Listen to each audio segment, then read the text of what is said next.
தேவ வார்த்தையை கர்த்தர் எப்படி மகிமைப்படுத்தியிருக்கிறார் அப்படின்னு சொல்லிட்டு தான் பார்க்க போகிறோம். தேவ வார்த்தையின் மகிமை. இன்றைக்கி உள்ள தலைப்பு என்னது? தேவ வார்த்தையின் மகிமை. சங்கீதம் 138 அதிகாரம் 2வது வசனத்தை எடுத்துக்கொள்வோம். சங்கீதம் 138:2. உமது பரிசுத்த ஆலயத்திற்கு நேராக நான் பணிந்து உமது கிருபை நிமித்தமும் உமது உண்மை நிமித்தமும் உமது நாமத்தை துதிப்பேன். உமது சகல பிரஸ்தாபத்தை பார்க்கிலும் உமது வார்த்தையை நீர் மகிமைப்படுத்தி இருக்கிறீர். உமது பரிசுத்த ஆலயத்திற்கு நேராக நான் பணிந்து உமது கிருபை நிமித்தமும் உமது உண்மை நிமித்தமும் உமது நாமத்தை துதிப்பேன். உமது சகல பிரஸ்தாபத்தை பார்க்கிலும் உமது வார்த்தையை நீர் மகிமைப்படுத்தி இருக்கிறீர். அல்லேலூயா. ஆண்டவருடைய வார்த்தையை கர்த்தர் என்ன செஞ்சிருக்கிறார்? மகிமைப்படுத்தி இருக்கிறார். அப்போ இன்னொரு வசனத்தை நம்ம வாசிக்கும் போது எபிரேயருக்கு எழுதின நிருபம் 4ஆம் அதிகாரம் 12ஆம் வசனம் வாசிக்கிறேன், கவனிங்க. தேவனுடைய வார்த்தையானது ஜீவனும் வல்லமை உள்ளதாயும் இருபுறமும் கருக்குள்ள எந்த பட்டயத்திலும் கருக்கானதாயும் ஆத்துமாவையும் ஆவியையும் கணுக்களையும் மூனையும் பிரிக்கத்தக்கதாக உருவ குத்துகிறதாயும் இருதயத்தின் நினைவுகளையும் யோசனைகளையும் வகையறுக்கிறதாயும் இருக்கிறது. அல்லேலூயா, ஆமென். கர்த்தருடைய வார்த்தை எப்படிப்பட்டது அப்படின்னு பார்க்கிறோம். கர்த்தருடைய வார்த்தை எப்படிப்பட்டது? ஜீவன் உள்ளது. அவருடைய வாயிலிருந்து வருகிறதான ஒவ்வொரு வார்த்தையும் எப்படிப்பட்டதான்? ஜீவன் உள்ளதாக இருக்கிறது என்று சொல்லி நம்ம பார்க்கிறோம். அப்போ முதல் வசனத்தில் பார்க்கும் பொழுது ஆமென், உமது சகல பிரஸ்தாபத்தை பார்க்கிலும் உமது வார்த்தையை நீர் மகிமைப்படுத்தியிருக்கிறீர். அப்போ ஆண்டவருடைய வார்த்தை எப்படிப்பட்டது? இப்போ நம்ம பேசுகிற வார்த்தைகள்லாம் நிறைய வார்த்தைகள் வீண் வார்த்தைகள் தான் நம்ம பேசுகிறோம். ஆனால் ஆண்டவருடைய வார்த்தை மிக வல்லமை உள்ளது என்பதை குறித்து தான் நம்ம இன்றைக்கி பார்க்க போகிறோம், தியானிக்க போகிறோம். அவருடைய வார்த்தையின் மகிமையை நம்ம பார்க்க போகிறோம். ஆதியாகமம் 1ஆம் அதிகாரம் 3வது வசனத்திலிருந்து 25 வசனங்கள் வரைக்கும் வாசிக்கும்போது, ஆதியாகமம் 1ஆம் அதிகாரம் 3 இருந்து 25 வரைக்கும் அதில் நம்ம வாசிக்கும்போது அவர் என்ன செய்கிறார்? 6 நாட்கள் உண்டாக்குகிறார். சரியா? 6 நாட்கள் என்ன செய்கிறாரு? என்னத்தை உண்டாக்குறாரு? உலகத்தை படைக்கிறார். படைக்கும் பொழுது என்ன சொல்கிறாரு? அவருடைய வார்த்தை உண்டாக கடவுது அப்படின்னு ஒரே ஒரு வார்த்தை தான் சொன்னார். எல்லாமே என்ன செஞ்சிருச்சு? உண்டாயிருச்சு. அப்போ உண்டாக கடவுதுன்னு சொன்ன உடனே ஒவ்வொரு நாள் நம்ம பார்த்தீங்கன்னா வெளிச்சம் உண்டாக கடவுது அப்படின்னாரு. வெளிச்சம் அப்படியே உண்டாயிருச்சு. அதே போல் அடுத்து நம்ம வாசிக்க ஒவ்வொரு நாளும் முதல் நாள் வெளிச்சம், அடுத்தப்பில் வானம் பூமி எல்லாத்தையும் உண்டாக்கி அப்புறம் அப்படியே ஒவ்வொரு நாளும் 6 நாட்களும் படைத்திருக்கிறார். நம்மளை என்னைக்கு படைத்தார்? உங்களையும் என்னையும் எப்போ படைத்தார்? அவர் அதாவது ஆதாம் ஏவாளை எப்போ படைத்தார்? ஆதாமை எப்போ படைத்தார்? எத்தனாவது நாளில்? கடைசி நாள். அல்லேலூயா. கடைசி நாள் ஆதாமையும் படைத்தார். மிருக ஜீவன்கள் ஊரும் பிராணிகள் எல்லாத்தையும் 6வது நாள் தான் என்ன செஞ்சார்? படைத்தார் என்று சொல்லி பார்க்கிறோம். ஆதியாகமம் 1ஆம் அதிகாரம் 26வது வசனம். நமது சாயலாகவும் நமது ரூபத்தின்படியும் மனுஷனை உண்டாக்குவோமாக, அவர்கள் சமுத்திரத்தின் மச்சங்களையும் ஆகாயத்து பறவைகளையும் மிருக ஜீவன்களையும் பூமி அனைத்தையும் பூமியின் மேல் ஊரும் சகல பிராணிகளையும் ஆள கடவர்கள் என்றார். சரியா? தேவன் தம்முடைய சாயலாக மனுஷனை சிருஷ்டித்தார். அன்னைக்கு எத்தனாவது நாள் அப்படின்னு நம்ம பார்க்கும் பொழுது அந்த மேலே உள்ள வசனம் வாசிக்கிறோம். 23 சாயங்காலம் விடியற்காலமும் ஆகி 5ஆம் நாள் ஆயிற்று. அதுக்கப்புறமா என்னது? மனுஷனை உண்டாக்கினார் என்று சொல்லி பார்க்குறோம். அப்போ 6வது நாளை தான் நம்ம என்ன செஞ்சுருக்கிறார்? 24வது வசனத்தில் பூமியானது ஜாதி ஜாதியான ஜீவ ஜந்துக்களாகிய நாட்டு மிருகங்களையும் ஊரும் பிராணிகளையும் காட்டு மிருகங்களையும் ஜாதி ஜாதியாக பிறப்பிக்க கடவுது. அப்போ தான் அதோடு சேர்ந்து மனிதனையும் என்ன செஞ்சுருக்கிறாரு? உண்டாயிருக்கிறார். அப்போ மிருக ஜீவன்கள் ஊரும் பிராணிகள் எல்லாம் நம்மளோட சேர்த்து தான் உண்டாக்கியிருக்கிறார். ஆண்டவர் இப்படி தான் படைத்தார் என்று சொல்லி பார்க்க. அப்போ இதில் என்ன நம்ம தெரிகிறோம்னா, அவருடைய வார்த்தைக்கு வல்லமை இருக்கிறது. ஒரு வார்த்தை சொன்னால் போதும், உண்டாக கடவுது அப்படின்னா உண்டாயிரும். இப்போ நம்ம சொல்ல முடியுமா? சொல்லலாம். தேவ அபிஷேகத்தை பெற்றதாம நாம் சொல்லும்போது கர்த்தர் என்ன செய்கிறார்? ஒவ்வொரு காரியங்களையும் நமக்கு நன்மைகளை செய்ய தான் செய்கிறார், இல்லையா? ஆமென். யார் அப்படி சொல்லி நன்மையை பெற்றுக்கொண்டாங்க? யோசுவா என்ன செய்கிறாரு? ஒரு நாள் முழுவதும் சூரியன் அப்படியே நிற்கட்டும்னு சொல்லிட்டார். அவர் ஒரு ஊழியக்காரர். என்ன, மோசைக்கு அடுத்தாப்பில் வந்ததான ஊழியக்காரராகி யோசுவா. அவர் என்ன செய்கிறார்? ஒரு நாள் ஃபுல்லாக அப்படியே நிற்கட்டும் அப்படின்னு சொன்னோன்னே என்ன ஆயிடுச்சு? அப்படியே நின்றுச்சு. அல்லேலூயா. எவ்வளோ பெரிய ஆச்சரியம் பாருங்கள். அது மாதிரி எலியாவை நம்ம எடுத்துட்டோன்னா, எலியா சொல்கிறாரு, என்னுடைய வாக்கின்படியே 3 வருஷம் மழை பெய்யாது அப்படின்னு சொன்னார். அதே மாதிரி மழை பெய்யலை. அதுக்கப்புறம் 3 ஆண்டுகள் கழித்து என் வாக்கின்படி மழை பெய்யுன்னு சொன்னோன்னே பெஞ்சது. அல்லேலூயா. சரியா? அப்போ ஒரு தேவ மனுஷனால் அவன் வானத்தை அடைக்கவும் திறக்கவும் முடியும். அப்போ எந்த காரியத்தையும் செய்ய முடியும். ஆனால் இந்த இடத்துல நம்முடைய தேவனாகிய கர்த்தர் அவர் தம்முடைய வார்த்தையை மகிமைப்படுத்தி இருக்கிறார். சகல பிரஸ்தாபத்தை பார்க்கிலும் அவருடைய வார்த்தையை, உமது வார்த்தையை நீர் மகிமைப்படுத்தி இருக்கிறேன். அப்போ அந்த வார்த்தைக்கு என்னது வல்லமை இருக்கிறது என்று சொல்லி பார்க்கிறோம். அடுத்தாப்புல சங்கீதம் 29 3-9 வரைக்கும் உள்ள வசனங்களை பார்க்கும்போது அதில் ஒரே ஒரு வசனத்தை வாசிங்க. சங்கீதம் 29:3. கர்த்தருடைய சத்தம் தண்ணீர்கள் மேல் தொனிக்கிறது, மகிமையுள்ள தேவன் முழங்குகிறார், கர்த்தர் திரளான தண்ணீர்கள் மேல் இருக்கிறார், கர்த்தருடைய சத்தம் வல்லமை உள்ளது, கர்த்தருடைய சத்தம் மகத்துவம் எழுது. ஆண்டவருடைய சத்தம்னா என்னது? நம்ம பேசும்போது என்னது சத்தம் உண்டாகுது அப்படின்னு சொன்னாலே வல்லமையாம். அல்லேலூயா. சத்தமே வல்லமையாக இருக்குன்னா ஆண்டவருடைய வார்த்தை எவ்வளோ வல்லமையாக இருக்கும். அல்லேலூயா. உண்டாக கடவுதுன்னா உண்டாயிருச்சுல. அவருடைய சத்தத்திற்கே பெண்மான்கள்லாம் ஈனும்படி செய்யுமா.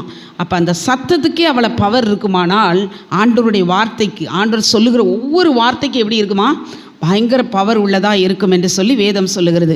சரி, வேதாகமத்தில் கர்த்தருடைய வார்த்தை எப்படி பிரஸ்தாபமாக இருக்கிறது, அது மாத்திரமல்ல பிரஸ்தாபப்படுத்துகிறார் அப்படின்னு சொல்லி பார்க்க போகிறோம். நம்ம பைபிளில் எப்படி கர்த்தருடைய வார்த்தையை கர்த்தர் பிரஸ்தாபப்படுத்தி இருக்கிறார், அது மாத்திரமல்ல அவருடைய வார்த்தையின்படி செய்கிறவர்களை எப்படி ஆசீர்வதிக்கிறார் அப்படின்னு சொல்லி தான் நம்ம பார்க்க போகிறோம். சரியா? சரி, முதலாவதாக மத்தேயு 8ஆம் அதிகாரத்தை எடுத்து வைத்துக்கொள்வோம். 5-8 வரைக்கும் உள்ள வசனங்களை நம்ம வாசிக்கும் போது மத்தேயு 8ஆம் அதிகாரம் 5-8 வரைக்கும். இயேசு கப்பர்நகுமில் பிரவேசித்த போது 100க்கு அதிபதி ஒருவன் அவரிடத்தில் வந்து, ஆண்டவரே, என் வேலைக்காரன் வீட்டிலே திமிர்வாதமாய் கிடந்து கொடிய வேதனைப்படுகிறான் என்று அவரை வேண்டிக் கொண்டான். அதற்கேசு, நான் வந்து அவனை சொஸ்தமாக்குவேன் என்றார். சரி, அப்போ இந்த இடத்துல நம்ம வாசிக்கும் போது ஒரு 100க்கு அதிபதியை நம்ம பார்க்கிறோம். 100க்கு அதிபதினா யாரு? 100 பேருக்கு அதிபதி. சரியா? 100 பேருக்கு தலைவன். அந்த 100க்கு அதிபதி என்ன செய்கிறான்னா ஆண்டவரை பார்க்குறதற்காக அவர் வந்திருக்கிறார். வந்திருந்த பொழுது ஆண்டவரை பார்த்து சொல்கிறாரு, என்னுடைய வேலைக்காரன் திமிர்வாதக்காரனாக இருக்கிறான். திமிர்வாதக்காரனா என்னது? சரி, திமிர்வாதக்காரனா பேரலைஸ்ட் அப்படின்னு இங்கிலீஷில் போட்டிருக்கு. தமிழில் திமிர்வாதக்காரன் போட்டிருக்கு, இங்கிலீஷில் பேரலைஸ்னால் கை கால் முடக்கவாதம்னு சொல்லுவோம்ல. ஒரு சைடு ஃபுல்லாக செயலிருந்து சிலர்லாம் பாருங்கள், ஒரு சைடு ஃபுல்லாக அந்த மூளையிலேருந்து வருகிறதான அந்த நரம்பு பாதிக்கப்பட்டு கை கால் எல்லாம் செயலிருந்து அப்படியே படுத்திருப்பாங்க. இல்லைன்னா 2 சைடும் டபுள் சைடும் என்னது பேரலைஸ்ட் ஆகி போயிருக்கும். அதுதான் திமிர்வாதம். இப்படிப்பட்டதான ஒருவன் வேலைக்காரன். யாராவது வேலைக்காரனுக்கு வருத்தப்படுவாங்களா? சொல்லுங்களேன். நம்ம வீட்டில் வேலை பார்க்குறதான ஒரு நபருக்கு நீங்கள் ஏதாவது வருத்தப்படுவீங்களா? ஐயோ அவருக்கு சுகம் இல்லையே அப்படின்னு சொல்லிட்டு சிலர் வருத்தப்படுவாங்க. ஐயோ நம்ம வீட்டுக்கு வந்து வேலை செய்யணுமே, வேலை செய்கிறது கட்டாயிருமே அப்படின்னு சொல்லிட்டு நம்ம என்ன செய்வோம்? வருத்தப்படுவோம். அவங்களுக்காக ஒரு ப்ரேயர் பண்ணுவோன்னு வைங்களேன். ஆனால் இவர் பெரிய அதிகாரியாக இருக்கிறார், அவருக்கு நிறைய வேலைக்காரர்கள் இருக்கிறார். சரியா? அதான் வசனம் சொல்லுகிறது, ஒரு பெரிய 100க்கு அதிபதியாக இருக்கிறேன், ஒருவனை என்னுடைய அதிகாரத்திற்கு, நான் ஒரு அதிகாரத்திற்கு கீழ்பட்டு இருக்கிறேன், எனக்கு கீழே நிறைய சேவகர் இருக்கிறாங்க, அவங்கள நான் வான்னா சொன்னால் வர்றான், போன்னா சொன்னால் போகிறான், இதை செய்யினா செய்கிறான், இவ்வளோ பெரிய அதிகாரம் உள்ளதான நபராக நான் இருக்கிறேன். ஆனாலும் நீங்கள் என் வீட்டுக்கு வருவதற்கு நான் தகுதி இல்லை. அல்லேலூயா. ஆமென். அப்போ ஆண்டவர் சொல்கிறாரு, அந்த வசனத்தில் நம்ம வாசிக்கும் போது 13வது வசனம், நீ போகலாம், நீ விசுவாசித்தபடியே உனக்காக கடவுது. ஒரே ஒரு வார்த்தை தான் சொன்னார், நீ போகலாம். சரியா? நீ போகலாம், நீ விசுவாசித்தபடியே உனக்கு ஆக கடவுது அப்படின்னு சொன்னார். அதே மாதிரி பாருங்க, அங்கே போகிறாரு. இன்னொரு லூக்காவில் நம்ம வாசிக்கும் போது அவர் எந்த நேரத்தில் ஆண்டவரை சந்தித்து, ஆண்டவர் நீ போகலாம், உன்னுடைய வேலைக்காரன் சுகமாக இருக்கிறான்னு சொன்னாரோ அதே டைமில் அந்த வேலைக்காரன் சுகமாக இருந்திருக்கிறான். எப்படியும் அவர் நடந்து போய் அவங்க வீட்டுக்கு போகிறதுக்கு லேட்டாக தான் இருக்கும் இல்லையா? இப்போ நம்மளை மாதிரி பைக்கு கார் இருந்ததுன்னா சர்ன்னு போயிடலாம், 5 நிமிஷம் 10 நிமிஷத்தில் போய் சேர்ந்துடலாம். ஆனால் இவர் நடந்து போய் அந்த இடத்துல போய் பார்க்கும் பொழுது வேலைக்காரன் என்ன செஞ்சுருக்கிறான்? அதே டைமில் சுகம் உண்டாயிருக்கு. அல்லேலூயா. அந்த தேவனுக்கு நல்ல நன்றி செலுத்தலாம். அல்லேலூயா சொல்லுவோமா? அல்லேலூயா. ஆமென். அல்லேலூயா. அப்போ ஆண்டவருடைய வார்த்தைக்கு எவ்வளோ வல்லமை இருக்குதுன்னு பார்த்தீங்களா? நீங்கள் போகலாம் தான் சொன்னார், அங்கே சுகம் உண்டாயிருச்சு. அடுத்தாப்பில் நம்ம பார்க்கும் பொழுது அப்போ வியாதியில் இருந்து கர்த்தர் என்ன செய்கிறார்? சுகத்தை கொடுக்கிற தேவனாக இருக்கிறார். அது மாத்திரமல்ல, வியாதியின் மேல் தம்முடைய வார்த்தையை பயன்படுத்தினார். வியாதியின் மேலே என்ன செஞ்சார்? தம்முடைய வார்த்தையை பயன்படுத்தினார் என்று சொல்லி பார்க்கிறோம். ஆமென். அப்போ இப்போ நம்ம பாடணும்ல ஒரு பாட்டு. என்ன பாட்டு பாடணும்? ஒரு வார்த்தை சொல்லும் கர்த்தாவே வாழ்க்கையெல்லாம் செழிப்பாகுமே. ஒரு வார்த்தை சொல்லும் கர்த்தாவே, வார்த்தையிலே சுகம், வார்த்தையிலே மதுரம், வார்த்தையிலே சுகம், வார்த்தையிலே மதுரம், வார்த்தையிலே எல்லாம் சந்தோஷம், வார்த்தையிலே எல்லாம் சந்தோஷம். ஆமென். அடுத்து ரெண்டாவதாக நம்ம பார்க்கும் பொழுது பிசாசின் மேலே தம்முடைய வார்த்தை என்றதான அதிகாரத்தை பயன்படுத்தினதை பார்க்குறோம். சரியா? பிசாசின் மேலே அதிகாரம். நம்மெல்லாம் பார்த்தோன்னா பிசாசை பார்த்த உடனே பிசாசு எப்படி வந்து நிற்பான்? கருப்பாக அப்படியே பல்லெல்லாம் ஒரு மாதிரியா வச்சுட்டு அப்படின்னு வருவானா? பிசாசுன்னு சொல்கிறாங்களே, பயப்படுறீங்களே நீங்கள்லாம். ஆமென். பிசாசு எப்படி வருவான்? அப்படியே கருப்பாக. ஆமென். பல்லு மட்டும் வெள்ளையா. ஆமென். ஸ்தோத்திரம். கொம்பெல்லாம் வச்சுட்டு வருவானா? பிசாசு ரொம்ப அழகுள்ளவன். யார்? விழப்பட்டதான தேவதூதன். சரியா? தேவதூதர்களில் ஒரு கூட்டம் லூசிஃபர், அவங்கள சார்ந்ததான அந்த சேனை அப்படியே கீழே ஆண்டவர் தள்ளிறாரு. ஏன் தள்ளினார்? அவன் ஆண்டவருடைய ராஜ்யத்தை காட்டி ஆண்டவரை சேவிக்காமல் ஆண்டவர் என்ன செய்யணும்? சேவிக்கணும்னு நினச்சான். உமக்கு மேலாக நான் சிங்காசனத்தை உயர்த்துவேன்னு சொன்னால் ஆண்டவர் என்ன செஞ்சிட்டார்? தள்ளி விட்டார். அந்த லூசிஃபரோட கோடிக்கணக்கான தூதர்கள், அவர் தான் பிரதான தூதன். அவனுக்கு கீழே கோடிக்கணக்கான தூதர்கள் என்ன செஞ்சாங்க? எல்லாம் விழப்பட்டுறான். அவங்க தான் இப்போ சுற்றிக்கிட்டே இருக்கிறாங்க. அதனால பிசாசு வந்து கருப்பாக நம்மளுடைய கற்பனைலாம் அப்படி தான். என்ன அப்போ லைட்டு ஆஃப் பண்ணி இருந்ததுன்னா ஐயோ இருட்டா ஏதோ தெரிஞ்சாலே சும்மா ஒரு ஏதாவது உருட்டும். என்னது உருட்டும்? ஒரு அந்த கரப்பாம்பூச்சி போயிருக்கும், அந்த சத்தமே நம்மளுக்கு பிசாசு வந்துருச்சு அப்படிலாம் இல்லை நோயா? சரியா? நம்மளோட தேவன் இருக்கிறார், பெரியவர் இருக்கிறார். பெரியவர் இருக்கும்போது பிசாசு அங்கே வேலையே இல்லை. நம்ம ஆராதனைக்கு ஒழுங்காக வந்து ஆண்டவருடைய வார்த்தைகளை நம்ம கை கொள்ளும்போது எல்லா பிசாசும் ஓடிடும். அல்லேலூயா. சரி, அப்போ இந்த இடத்துல கர்த்தர் பிசாசின் மேல் தம்முடைய வல்லமை என்றதான அதிகாரத்தை செலுத்துகிறதை பார்க்கிறோம். மத்தேயு 8ஆம் அதிகாரத்தை எடுத்துக்கோங்க எல்லாரும். மத்தேயு 8ஆம் அதிகாரம் 16வது வசனத்தில் வாசிக்கும் போது, மத்தேயு 8:16. அஸ்தமனமான போது பிசாசு பிடித்திருந்த அநேகரை அவரிடத்தில் கொண்டு வந்தார்கள். அவர் அந்த ஆவிகளை தமது வார்த்தையினாலே துரத்தி பிணியாளிகள் எல்லாரையும் சொஸ்தமாக்கினார். இடத்துல பிசாசு பிடித்திருந்த அநேகரை அவரிடத்தில் கொண்டு வந்தார்கள். அவர் அந்த ஆவிகளை தமது வார்த்தையினாலே துரத்தி. அல்லேலூயா. என்ன செஞ்சாராம்?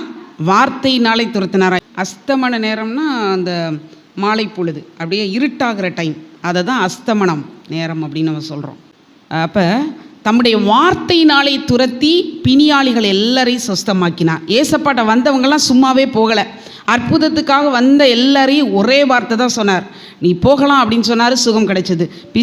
பிசாசு நடுங்குது. ஐயோ நீங்கள் இப்போ வந்துட்டீங்களே, எங்களை கெடுக்கவா வந்தீங்க? லேகியோன் பிடித்திருந்ததான ஒரு கல்லறையில் இருக்கிறதான ஒரு பிசாசு பிடித்த மனிதனுக்கு நேராக அந்த கல்லறைக்கு நேராக போகும் பொழுது அவன் வந்து சொல்கிறான், ஏன் ஆண்டவரே நீங்கள் வந்தீங்க அப்படின்னு சொல்லிட்டு அவனே எதுக்காப்பில் வந்து விழுகிறான். கர்த்தர் இவனை விட்டு வெளியே புறப்பட்டு போன்னு சொன்னோடனே அந்த பிசாசு எல்லாம் ஓடிடுது. சரியா? கிட்டத்தட்ட ஆயிரக்கணக்கான பிசாசுகள் பன்றிகளுக்குள்ளே போய் பன்றிகள் எல்லாம் மேட்டிலேருந்து கீழே விழுந்து செத்து போச்சு அப்படின்னு சொல்லிட்டு வசனத்தை வாசிக்கிறோம். அப்போ பிசாசுகள் மீது நம்மளை மாதிரிலாம் பிசாசே அப்படிலாம் பிசாசு என்ன செஞ்சார்? அதட்டி விரட்டினார். அல்லேலூயா. இவனை விட்டு புறப்பட்டு போ அப்படின்னு சொன்னோன்னே என்ன செஞ்சது? பிசாசு புறப்பட்டு போச்சு. ஒரே ஒரு வார்த்தை தான், இவனை விட்டு வெளியேறுன்னு சொன்னோடனே என்ன செஞ்சது? வெளியேறினது என்று சொல்லி பார்க்க. அப்போ தம்முடைய வார்த்தையினால என்ன செஞ்சாராம்? துரத்தினார். அப்போ நம்முடைய தேவனுடைய வார்த்தை எவ்வளோ வல்லமையானதுன்னு பாருங்களேன்.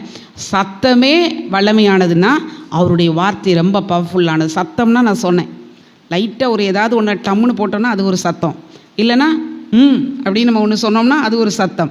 அப்போ அந்த வார்த்தையினாலே பிசாசுகளை துரத்தினார். அடுத்து மூன்றாவதாக நம்ம பார்க்கும் பொழுது மார்க் 4ஆம் அதிகாரத்தை எடுத்துக்கோங்க எல்லாரும். மார்க் 4ஆம் அதிகாரம் 36லேருந்து 39 வரைக்கும். அவர்கள் ஜனங்களை அனுப்பிவிட்டு அவர் படவில் இருந்தபடியே அவரை கொண்டு போனார்கள். வேறே படவுகளும் அவரோடே கூட இருந்தது. அப்பொழுது பலத்த சுழல் காற்று உண்டாகி படவு நிரம்பத்தக்கதாக அலைகள் அதின் மேல் மோதிற்று. கப்பலின் பின்னணியத்தில் அவர் தலையணையை வைத்து நித்திரையாயிருந்தார். அவர்கள் அவரை எழுப்பி, போதகரே, நாங்கள் மடிந்து போகிறது, உமக்கு கவலை இல்லையா என்றார்கள்.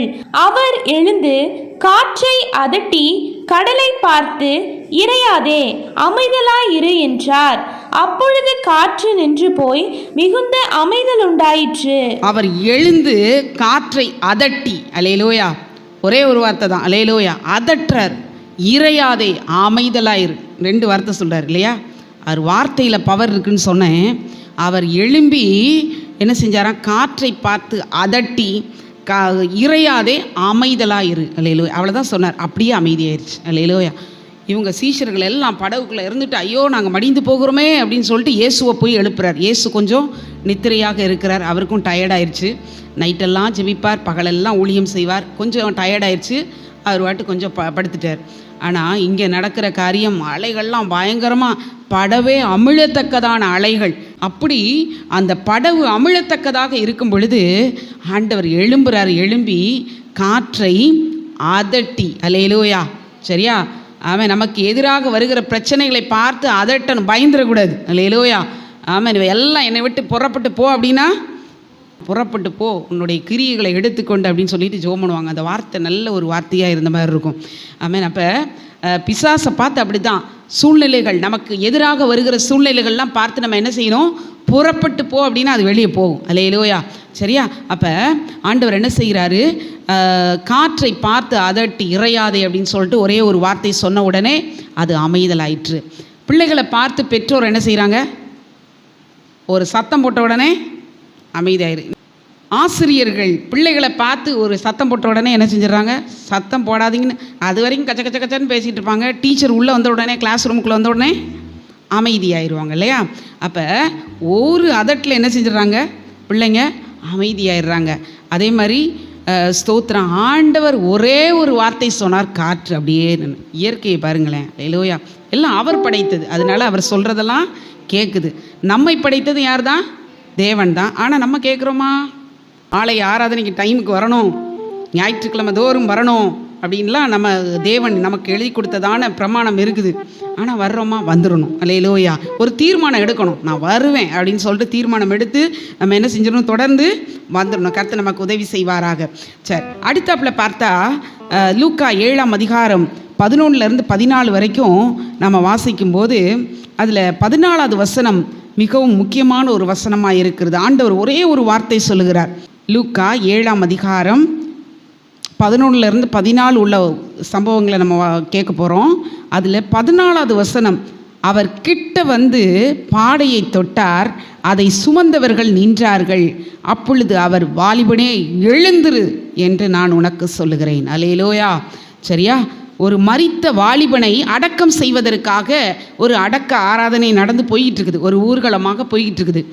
அந்த நபருக்கு அந்த வாலிபனுடைய அப்பா கிடையாது, அம்மா மட்டும்தான் இருக்கிறாங்க.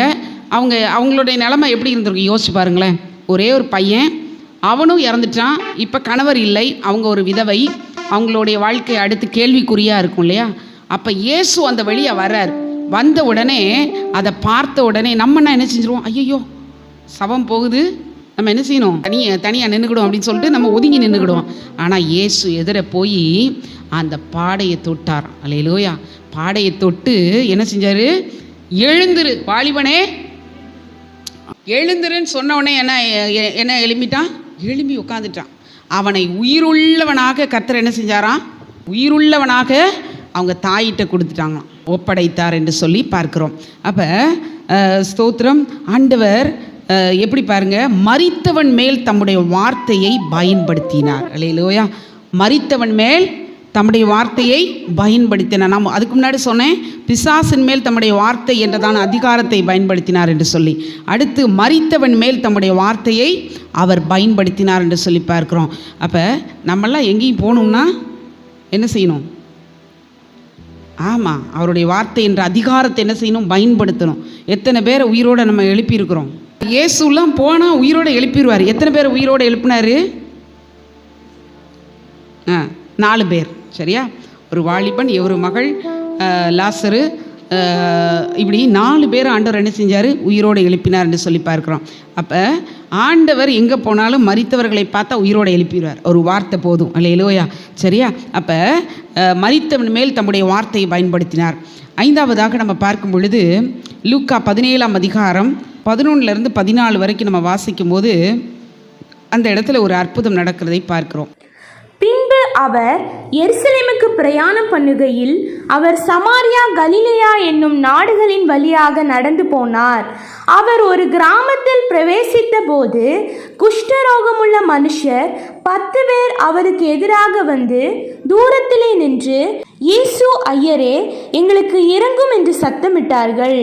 அவர்களை அவர் பார்த்து, நீங்கள் போய் ஆசாரியர்களுக்கு உங்களை காண்பியுங்கள் என்றார். அந்தபடி அவர்கள் போகையில் சுத்தமானார்கள். இந்த இடத்துல குஷ்டரோகிகள் 10 பேர் வர்றாங்க. குஷ்டரோகிகள் எத்தனை பேர் வந்தாங்க? 10 பேர் நடந்து வந்துட்டு இருக்கிறாங்க. இயேசுக்கு எதிர்த்தாப்புல வர்றாங்க. ஆனால் இந்த குஷ்டரோகிகள் வந்து ஊருக்குள்ளே அனுமதி கிடையாது. ஏன்? வந்துடும் அப்படின்னு சொல்லிட்டு அந்த குஷ்டரோகிகள்லாம் என்ன செஞ்சுவாங்க? தனியாக பாளையத்திற்கு புறம்பாக தான் இருப்பாங்க. அந்த ஊருக்கு வெளியே தான் அவங்க இருக்கணும். ஏன்னா அந்த குஷ்டரோகம் மற்றவங்களுக்கு பரவும் அப்படின்னு சொல்லிட்டு வீட்டுக்குள்ளே என்ன செய்ய மாட்டாங்க? குஷ்டரோகம் ஒருவனுக்கு வந்துருச்சுன்னா என்ன செஞ்சுருவாங்க? அவங்களுக்கு தனியாக ஒரு பிளேஸ் உண்டு. அங்கே தான் பாளையத்திற்கு, அதாவது பாளையத்திற்கு புறமேனா ஊருக்கு வெளியே, நம்ம பாஷையின்படி ஊருக்கு வெளியே தான் இருப்பாங்க. அவங்க வீட்டுக்குள்ளே அனுமதி இல்லை, ஊருக்குள்ளேயும் அனுமதி கிடையாது. அப்போ அவங்களுக்கு சுகமாயிருச்சுன்னா என்ன செய்வாங்கன்னா, அந்த ஆசாரியன், அந்த பாஸ்டர்கிட்ட போய், இப்போ நம்ம சொல்கிறது ஆசாரியன்னா பாஸ்டர்கிட்ட போய் சபையில் போய் காட்டி எனக்கு சுகமாயிருச்சு அப்படின்னு சொன்னோடனே ஆசாரியன் என்ன செய்வார்? சரி, நீ இப்போ வீட்டுக்கு போகலாம் அப்படின்னு அனுப்பிவிடுவார். அப்போ இயேசுக்கு எதிர்த்தாப்பில் 10 பேர் வர்றாங்க. 10 பேர் வரும்போது பக்கத்தில் வர முடியாது. ஏன்னா இயேசு பக்கத்தில் திரளான ஜனங்கள் சுற்றி நின்றுக்கிட்டு இருக்கிறாங்க. அப்போ அங்கேருந்து வரும் பொழுது அவங்க என்ன செய்கிறாங்க? இயேசு ஐயரே, அந்த வார்த்தை வாசிங்க, இயேசு ஐயரே, எங்களுக்கு இரங்கும் என்று சத்தமிட்டார்கள். ஏன்னா அவங்களுக்கு தான் தெரியும் அவங்க வியாதியினுடைய கொடுமை, அவங்களுக்கு தான் தெரியும். வியாதி உள்ளவங்களுக்கு தான் அந்த வருத்தம் கொடுமைகள்லாம் தெரியும். அப்போ சத்தமாக கூப்பிட்றாங்க, இயேசு ஐயரேன்னு. தூரத்தில் இருந்து சத்தமாக கூப்பிட்றாங்க. சத்தமாக இயேசு ஐயரேன்னு கூப்பிட்றாங்க.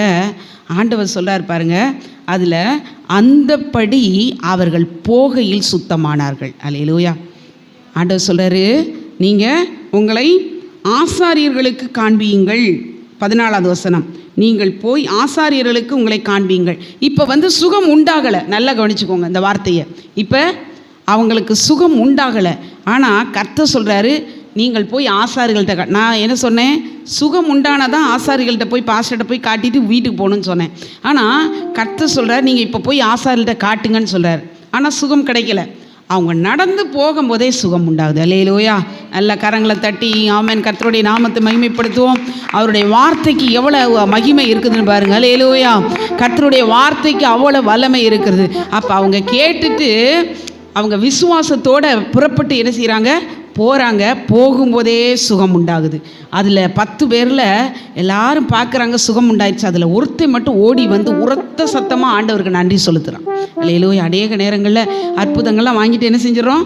அப்படியே போயிடுறோம். ஆனால் இவன் மறுபடியும் வந்து அந்த ஒருத்தன் மட்டும் வந்து நன்றி சொல்கிறான். அப்போ ஆண்டவர் கேட்குறாரு, 10 பேர் சுகம் பெற்றார்களாப்பா, அதில் மற்ற 9 பேர் எங்கே அப்படின்னா ஆளை காணும். சரியா? சிலர் அற்புதங்கள்லாம் வாங்கிட்டு சபைக்கு எதுக்காக வருவாங்க? ஒரு அற்புதம் உண்டாவதற்காக, அற்புதம் கிடைப்பதற்காக வருவாங்க. அதுக்கப்புறம் நன்றி சொல்கிற வரதில்லை, கடைசி வரைக்கும் இருக்கிறதும் இல்லை. ஆமன். வழி அருகே விதைக்கப்பட்ட விதையாக அப்படியே போயிடுவாங்க. இன்னைக்கு ஆமன், இந்த வார்த்தையில் எவ்வளோ வல்லமை இருக்கிறது என்று பாருங்களேன். ஆண்டவருடைய வார்த்தையில் அவ்வளவு வல்லமையான காரியங்களை நம்மளால் பார்க்க முடியுது. சரி, இந்த வார்த்தையை நம்ம என்ன செய்யணும்னா, இன்னொரு வசனத்தை நம்ம வாசிக்கணும். ஒரு 5 காரியங்கள் சொன்னேன். மறுபடியுமாக அதை கொஞ்சம் ரீகால் பண்ணுவோம். வியாதியின் மேலே கர்த்தர் என்ன செஞ்சார்? தம்முடைய வார்த்தையை பயன்படுத்தினார். வியாதி, என்ன வியாதி சுகமாச்சு? 100க்கு அதிபதியினுடைய வேலைக்காரனுடைய வியாதி சுகமாச்சு. என்ன வியாதின்னு சொன்னேன்? திமிர்வாதம். மறந்துடாதீங்கண்ணே, இந்த வார்த்தையை மறந்துடாதீங்க.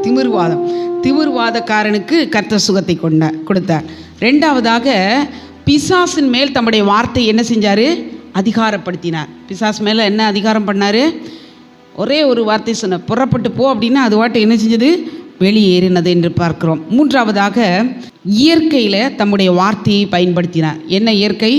காற்றை பார்த்து இறையாதே, அமைதலாக இரு அப்படின்னு சொன்னோன்னே அப்படியே எல்லாம் ஸ்டாப் ஆயிடுச்சு. இயற்கையை பார்த்தவர் என்ன செஞ்சாராம்? தம்முடைய வார்த்தையை பயன்படுத்தினார் என்று சொல்லி பார்க்கிறோம்.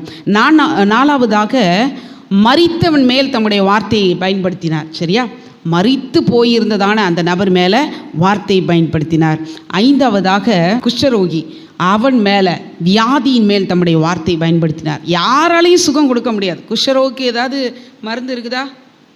நம்ம ஊர் பக்கத்தில் குஷ்டரோக மடம் இருக்குது, தெரியுமா உங்களுக்கு? இருக்கிறாங்களா? ஆட்கள்லாம் இருக்கிறாங்களா? இருக்கிறாங்க. இன்றைக்கும் இருக்குது.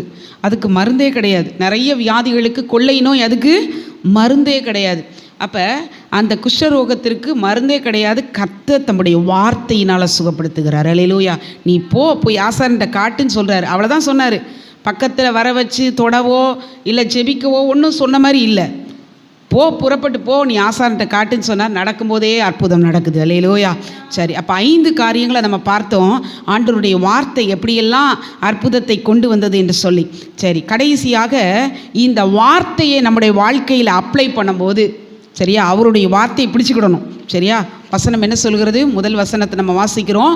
உமது சகல பிரஸ்தாபத்தை பார்க்கிலும் உமது வார்த்தையை நீர் மகிமைப்படுத்துகிறீர். அப்போ வார்த்தையை நீங்கள் மகிமைப்படுத்துகிறேன்னு சொல்லியிருக்கிறீங்களே ஏசப்பா, என் வாழ்க்கையில் இதை நீங்கள் செய்யுங்க ஆண்டவரே அப்படின்னு சொல்லணும். பாருங்கள், இந்த இடத்துல நம்ம வாசிக்கும்போது ஒரு நபர், பைபிளில் இருக்கிறதான ஒரு நபர், ஒரு சீஷன் என்ன செய்கிறான்? அவருடைய வார்த்தையை பயன்படுத்தினான். லூக்கா 5ஆம் அதிகாரம் 5வது வசனம். உம்முடைய வார்த்தையின்படியே வலையை போடுகிறேன் அப்படின்னு சொல்கிறார். ஆண்டவர் சொல்கிறாரு, இந்த பேதுரு போட்டை வச்சு தான் என்ன செஞ்சார்? ஆண்டவர் பிரசங்கம் பண்ணார். கொஞ்ச நேரம் பண்ணிவிட்டு, நீ என்ன செய், இப்போ எல்லோரும் சீஷர்கள்லாம் போட்டுக்கு போயிட்டு வந்த பிறகு என்ன செய்வாங்க? நம்மளாம் பக்கத்தில், தூத்துக்குடி பக்கத்தில் தான் இருக்கிறோம். சொல்லுங்கள். இப்போ போட்டில் போய் மீன் பிடிச்சிட்டு வர்றாங்கன்னு வைங்களேன். வந்ததுக்கப்புறம் என்ன செய்வாங்க? வலையெல்லாம் சரிப்படுத்துவாங்க. ஏன்னா அது மாதிரி வலையெல்லாம் அலசுவாங்க. அதுக்குள்ளே ஏதாவது பாசியெல்லாம் உள்ளே போய் மாட்டியிருக்கும், சின்ன மீன்கள்லாம் மாட்டியிருக்கும். அதெல்லாம் என்ன செய்வாங்க? வலையெல்லாம் நல்லா அலசுவாங்க. அலசிட்டு மறுநாளுக்கு முதலே ஆயத்தம் பண்ணி வச்சுட்டு வந்துடுவாங்க இல்லையா? அதே மாதிரி இவர்கள் எல்லாம் ஆயத்தம் பண்ணிக்கிட்டு இருக்கும்போது தான் திரளான ஜனங்கள் வந்த உடனே ஆண்டவர் பார்க்குறாரு, இவங்களுக்கு வசனத்தை போதிக்கணுமே அப்படின்னு சொல்லிட்டு இந்த போட்டை என்ன செய்யுங்க, கொஞ்சம் தள்ளி விடுங்கன்னு சீமோன் பேதுருவை பார்த்து சொல்கிறார். அவன் தள்ளி கொஞ்சம் விடுறான். அதில் ஏறி நின்று, இப்போ நான் ஸ்டேஜில் நின்று பேசுகிற மாதிரி ஏசப்பா போட்டில் நின்று ஜனங்களுக்கு அந்த கடற்கரையில் பேசுகிறார். அவன் பேசி முடித்த உடனே ஆண்டவர் சொல்கிறாரு, நீ போய் சற்று ஆழத்தில் போய் வலையை போடு. அப்போ அவன் சொல்கிறான், ஆண்டவரே நைட்டெல்லாம் நான் இரவெல்லாம் பிரயாசப்பட்டேன் ஆண்டவரே, ஒரு மீன் கூட எனக்கு கிடைக்கல. ஆனால் உமது வார்த்தையின்படியே நான் போடுகிறேன். அல்லேலூயா. ஆண்டவர் என்ன சொன்னார்? நீ போய் சற்று ஆழத்தில் போடுன்னு சொன்னார்ல. அவன் நைட்டெல்லாம் பிரயாசப்பட்டிருக்கிறான். நைட்டெல்லாம் ஒரு மீன் கூட கிடைக்கல. ஒரு மீன், சின்ன மீன் கூட, சால மீன் கூட கிடைக்கல போல. அப்படிப்பட்ட சூழ்நிலையில் ஆண்டவரை பார்த்து சொல்கிறான், அந்த சீஷன் சொல்லுகிறதான காரியம் என்னவென்றால், ஆண்டவரே உம்முடைய வார்த்தையின்படி நான் போடுறேன் அப்படின்னு சொல்லிட்டு போனார் பாருங்க. அந்த கடலின் ஆழத்தில் போய் போட்ட உடனே இழுக்க முடியலை. பார்த்தீங்கன்னா அவ்வளோ மீன், அவ்வளோ நேரம் வரைக்கும் மீனே இல்லை. ஆனால் அவருடைய வார்த்தையின்படி அவன் செஞ்சதுனால இழுக்க முடியாத அளவுக்கு அவர் இழுக்கவே முடியலை. 2 படகு அமிழத்தக்கதான மீன். அன்றைக்கி பாருங்கள், ரொம்ப சந்தோஷமாக இருந்திருக்கும் இல்லையா? ஹல்லேலூயா. நல்ல கரங்களை தட்டி ஆண்டவருக்கு நன்றி செலுத்தலாம். ஹல்லேலூயா. 2 படகு அமிழத்தக்கதான மீன்களை கர்த்தர் என்ன செஞ்சாராம்? தந்தார் என்று சொல்லி பார்க்குறோம். அப்போ எவ்வளவு சந்தோஷமாக, ஒரு மீனும் இல்லை. வீட்டுக்கு போகணும், வெறுங்கையோடு போகணும். பிள்ளைகளுக்கெல்லாம் எதுவும் ஸ்நாக்ஸ் வாங்கிட்டு போயிருக்க முடியுமா? சொல்லுங்கள். பணம் இருந்தால் தானே வாங்கிட்டு போக முடியும். நமக்கு கர்த்தர் நம்மை ஆசீர்வதித்தா தான் நம்ம பணத்தை கொண்டு வர முடியும். அப்போ அவ்வளவு சோர்வோடு அந்த வலையை அலசி கொண்டு இருந்தார் அந்த பேதுரு. ஆனால் கர்த்தர் சொன்ன உடனே கேட்டான் பாருங்களேன், கீழ்ப்படிந்தான். நம்ம என்ன சொல்லும்? 1000 சாக்கு போக்கு சொல்லும். ஆண்டவரே நாங்கள் இவ்வளோ நேரம் போட்டாச்சு, அதையும் சொன்னார் அவர். ஆனால் உமது வார்த்தையின்படியே நான் போடுகிறேன்னு போயிட்டார். நம்மனா என்ன சொல்லுவோம்? இவ்வளோ நேரம் பிரயாசப்பட்டோம், இனிலாம் அதெல்லாம் ஒன்றும் கிடைக்காது. ஆமாம், நீங்கள் சொன்னால் மட்டும் எங்கே போக, அப்படிலாம் நம்ம சொல்லுவோம் இல்லையா? நம்ம 1000 வார்த்தை, ஆண்டவர் ஒரு வார்த்தை பேசணும்னா 1000 வார்த்தைகள் பேசுவோம். ஆனால் இவர் ஒன்றுமே சொல்ல, ஆண்டவரே உமது வார்த்தையின்படியே போகிறேன். போனார், ஆசீர்வாதம் பெற்றாரா இல்லையா? அல்லேலூயா.